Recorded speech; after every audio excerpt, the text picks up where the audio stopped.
So now we've got the tools side of the database, and we're able to CRUD the tools. And we have the users side of the database, and we're able to CRUD users. Now we need to tie those two things together through an associative table when we make a tool rental. So the first thing I'm going to do is get into the SQL Manager, and I'm going to create a new table. I called mine TR Rentals. Here are the fields I'm using. So rental ID. This is going to uniquely identify each rental transaction. I set mine to integer, and if you look down here at identity specification, it's set to yes, and it auto increments by 1. Then I'm going to need to also tie I want to tie the user, so I'm going to grab user ID out of the ASP.NET users table. So I'm going to get that in that particular data field as a unique identifier.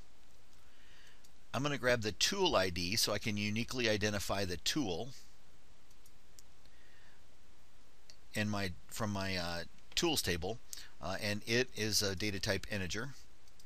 Then I'm going to get two other things real quick. I'm going to get the rent date, so I want to know the day that I rented this, which I'm going to assume is today, the day I do the transaction. You could put a calendar control in there if you wanted. And then I'm going to do the DateDueBack, which I'm just going to add 3 days onto the day that the rental date, and I'm going to store that. Notice all of these, I'm not allowing any nulls. I want all of them filled in. I have my primary key identified. All right, so the easiest way to do this, I'm going to do a couple of things. When we rent, I need to get the user ID and I need to get the tool ID, and I need to put those two things together.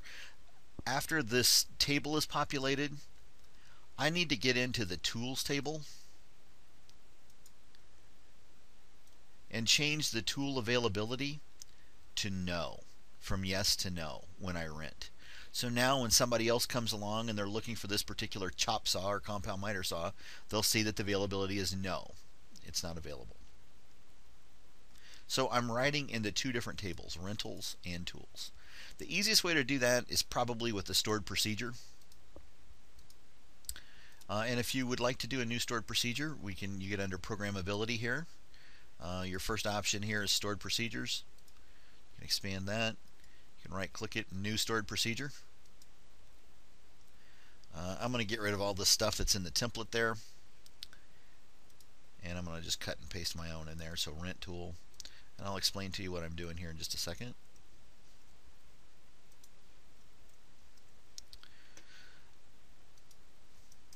Okay, so this is my new stored procedure. It starts off with create. After this is run and this procedure's been created, then it changes to alter. But here's the name of the stored procedure. I always do mine SP underscore to signify it's a stored procedure, and then TR underscore because this is part of that tool rental application. It keeps all of my stored procedures for the tool rental application all together, and then the name.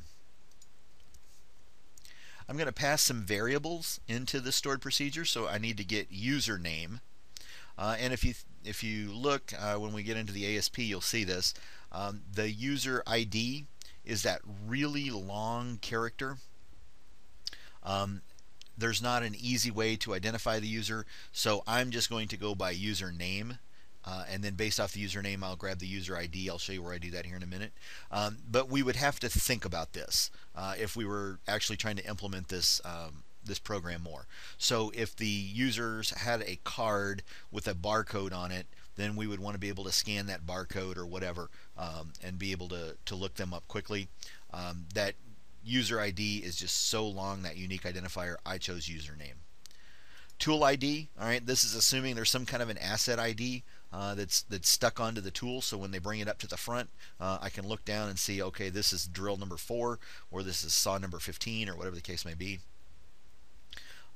Then the rent date and the due back date. And then you have to specify the data types. Alright, so then after I begin, the first thing I want to do is look up that user ID. So I know the username. I need to figure out that user ID, and it's the type unique identifier. So I'm going to declare the variable, Then I'm going to set the variable equal to this select statement. So select the user ID from ASP.NET users table where the username equals the username I passed in. So the variable username gets passed in. This select statement goes, looks up the username, gets that really long user ID associated with it, and writes it into the variable user ID. So I've done the select statement. Now the next thing I'm going to do is insert into TR-Rentals user ID, which I grabbed here, tool ID, which is being passed from the ASP, rent date, and due date, DateDueBack, which are all being passed from the ASP.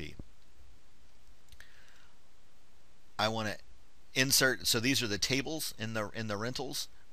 These are the fields in the rentals table. I actually want to pass those values. Here's the values down here. So after I've populated the rentals table, the next thing I want to do is go into the tools table and mark that tool availability no. It's not available because this tool has just been rented. So my next step here is update tool rental tools, set the tool availability to no, where the tool ID is equal to the tool ID. Okay, I have all of those. I can execute this. Executed successfully. All right, I also want to go ahead and create the stored procedure to return the tool.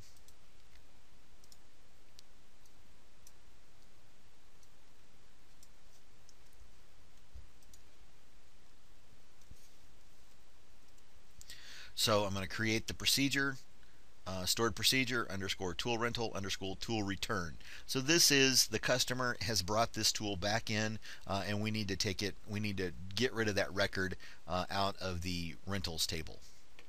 The only thing that we're passing here is the tool ID. So this is assuming that the tool is placed on the counter in front of me, and I can look down and say this is tool number 12, or this is tool number 57, whatever the case may be. In reality, this is probably a barcode we scan or something like that, but just for simplicity, we'll assume a number. Here's the heavy lifting that's going on. So delete from the rentals table where the tool ID equals tool ID. So we're going to, wherever we type that in, we're just going to wipe out that whole record. We're not keeping any history or anything like that. And again, that may be an issue that we would want to deal with, but for the purposes of this assignment, let's just assume we're not keeping a history. Then the second thing I want to do is update tool rental tools table. Set the tool availability to yes, where the tool ID is equal to the tool ID. So for this thing they just brought in that's number 27, I want to go get into the table rental rentals, to the table tool rentals. I want to delete that record out. Then the next thing I want to do is get into the tools table and set that availability back to yes, so other customers know that it is available to rent. And I will execute this. So that's the heavy lifting on the stored procedures. And it's the beauty of stored procedures is we can do this in steps and we can interact with different tables. Doing that from ASP is very difficult. So here we're just passing some variables back and then we're doing all of the main work from this stored procedure. So now that I have the stored procedure created, I need to work on the ASP that will interact with it. So here in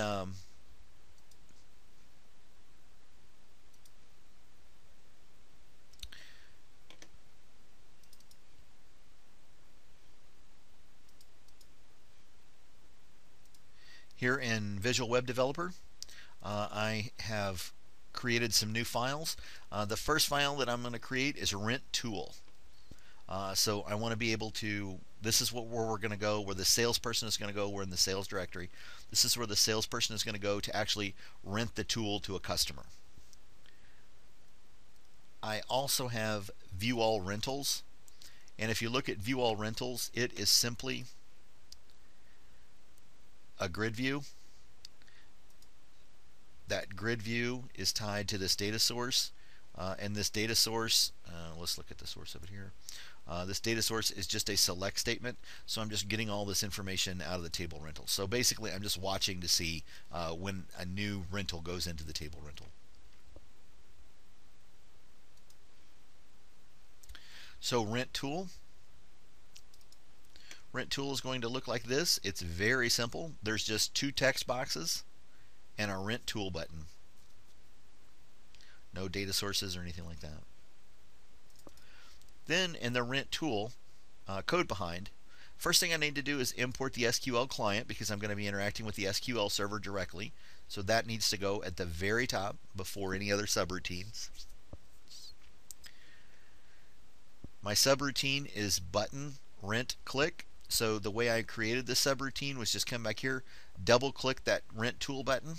When you double click it, all right, here is the ID button rent. When you double click that, it automatically creates a stored procedure back here for you. After the stored subroutine. After the subroutine is created, then I can do the work with inside there. So the first thing I want to do is I want to create the string tool ID, and I'm going to get it right out of that text box, the text property. I'm going to get the string. I'm going to create the string username variable, and I'm going to get it right out of that text box property.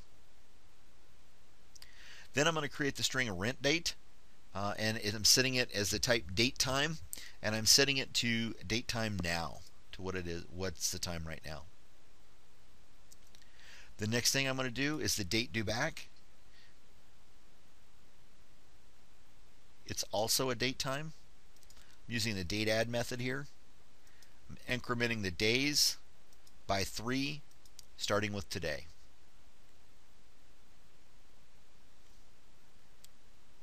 So today is December 2nd. This will be due back on December 5th. All right, so I've declared my variables and got them populated here. I'm going to make a connection to the database. This is a connection string that I've been using. These are pretty much set. I'm declaring a couple more variables here. The command that I want to run, this is the name of the stored procedure. So this is that first stored procedure I'm going to run when I rent a tool.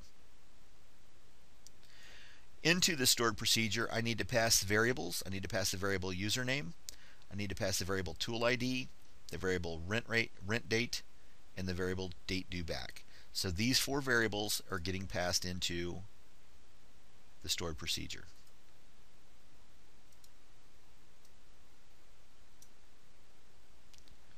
The rent tool stored procedure. And notice it changes from create to alter. It also has some stuff above. Don't worry about that. Here are the 4 variables that I'm passing from ASP into the stored procedure. Okay. After that, I'm going to open the connection. I'm going to execute the query, which will run this stored procedure. Close it up. When all that's done, I'm going to go redirected to ViewAllRentals.aspx. So let's see what happens. Let's rent a tool.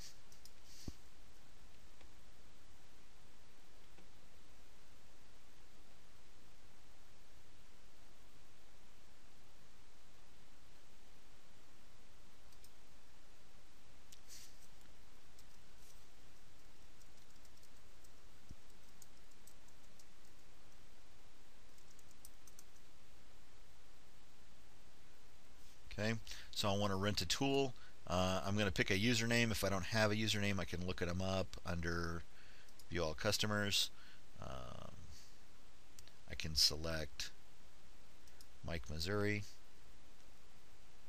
The username is Mike Mo. And if I need to get a tool, I can view all tools.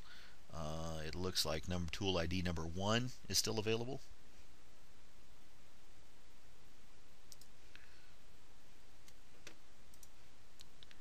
So I can go back to rent a tool. Username is Mike Mo, tool ID 1, rent tool.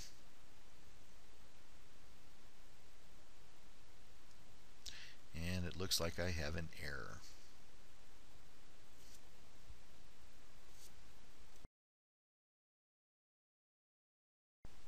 So it looks like my error is caused by that Mike Mo username isn't a good username, and there was a problem with that account. So I'm going to use the username in. It's just another user that I created through the Create User Wizard. And then I'll rent the tool ID 10 and rent the tool, and now I can see it's added to the rentals table.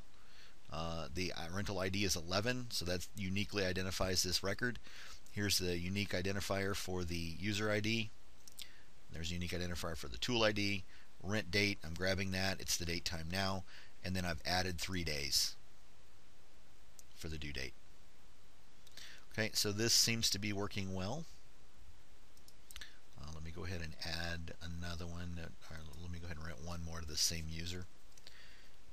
Let's rent use tool ID 2. All right, so we've got a couple tool IDs going there.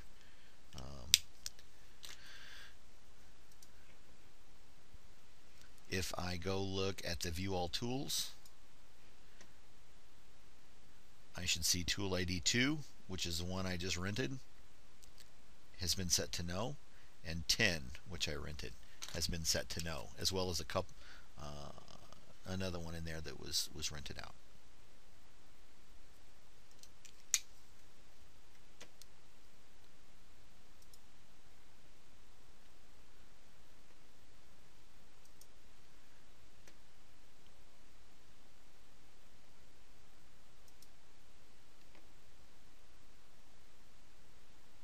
Okay, so it looks like my stored procedure for renting a tool is working correctly. So now I need to set one up to return the tool. And to return the tool,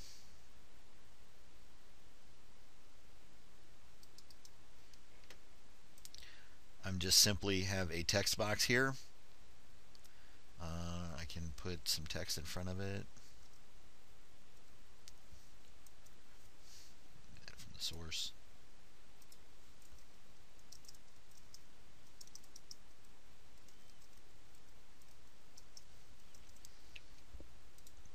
Okay, so it looks like this. They type in the tool ID and hit return. Double click this button and opens a stored procedure. Button return. Okay, so that stored procedure, I'm declaring an ID to grab what was typed in that text box. Then I'm going to do the connection string, connect into it. I'm going to run the stored procedure sptr tool return. All right, that's the stored procedure that I did back here. And open it, execute it, and finally ViewAllRentals, redirect there. So let's see if this works. Return a tool.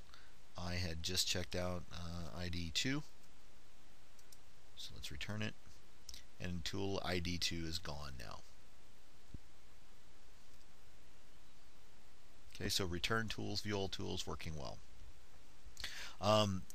One thing that I might like to do under this ViewAllTools, if the tool availability, no, yes, okay, this is a lot of detailed stuff to be looking through, so we would probably clean this up anyway. I might want to just have it say yes if it's available. If it's not available, so it's no or damaged or whatever, I don't want there to be anything there. So I'm going to get back into the code behind for ViewAllTools.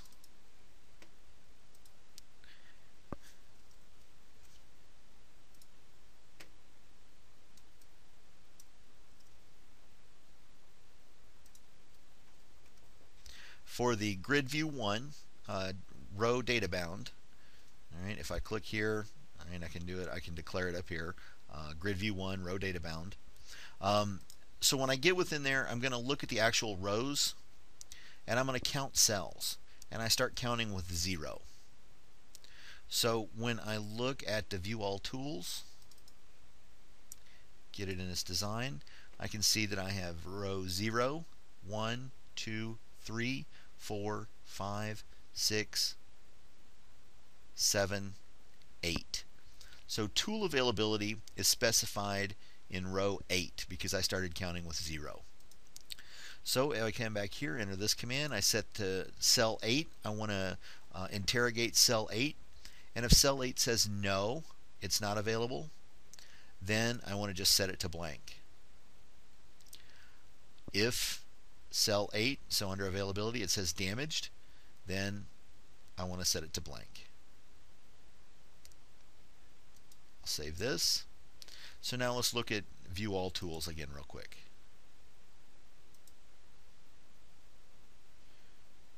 That looks better. We're cleaning this up. as I removed some of these columns or whatever I might do, then the grid or the cell will change, and I'll have to go back and change my number there. But for right now, it's working like it's supposed to. So we can rent a tool, we can view the rental, we can return a tool, we can view the rental again. One other thing I want to do here real quick, I want to look for tools that are due today. I want an easy way to do that. So I just created a pretty simple page. Clean these up. Tools due today. Get it into design view. It's a SQL data source. I'm going to configure the data source to connect into the rentals table, because in the rentals table I want to look for dates that match today's date. So I can see if DateDueBack matches today's date, then I can expect that tool to come back. Then I put a grid view below there and tie that grid view into the data source. When I look at the source code on it, it looks kind of like this. Nothing too spectacular there. When I get into the tools due today code behind, this is where I'm going to actually create my query to do what I want it to do. So when the page loads, all right, I'm going to create that event up here, page events, page loads, creates a subroutine. I can get in here. I'm going to declare a variable. Tools due today is my variable. I'm declaring it as a string. Next thing I'm going to do is populate that variable. So tools due today, here's the SQL that I'm going to use. Select star from the rentals table where due back date equals, and this is looking at today's date. Does it match today's date? So it's equal to today's date. Then SQL data source 1, so that refers back to this, SQL data source 1. The select command, that refers to this. So I'm overriding what's there with what I want it to be. Tools due today. Tools due today is this. Okay, so I'll save all this up. I want to add this to the sitemap.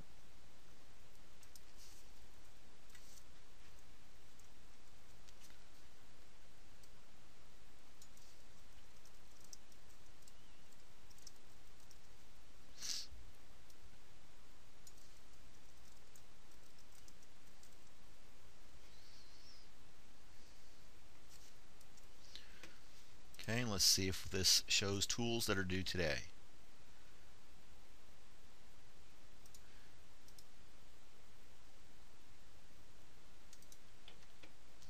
And it does. One of those tools was rented. I went in and modified the SQL database by hand so that I could have a due back date due today. So today is the second. Tools due back today that match that second show up in here. It's only interrogating the date. It's not worried about the time. Now I can also make a modification here in the VB. I can say greater than or equal to today. So now this should show tools that are due today and after today. And it does. One that's due on the 2nd, one due on the 5th. And I can do less than or equal to today. So this should be tools that are due today or tools that are past due. So one was due today, one was due yesterday. We still don't have that one back yet. So you can use some SQL like that to be able to create some of these reports that the users can have, so they can see things that are coming in today and things that are past due. Now notice when we're doing the sales and the rentals and all that kind of stuff, I'm not worried at all about the money side of things. I'm just trying to get the tools checked in and checked out. I am worried about when they're due and making sure that we're collecting that, but none of the stuff about money are we dealing with yet, and probably won't in this example. So this is tying those two together in an associative table. You have the basic functionality now. You should know how to go in and clean up these different tools or these different grid views and all that kind of stuff. We'll take a look at adding some details to the page, like adding the pictures, cleaning up, doing some inner joins to collect information out of different tables and things like that. So that'll kind of be the source of the next few videos.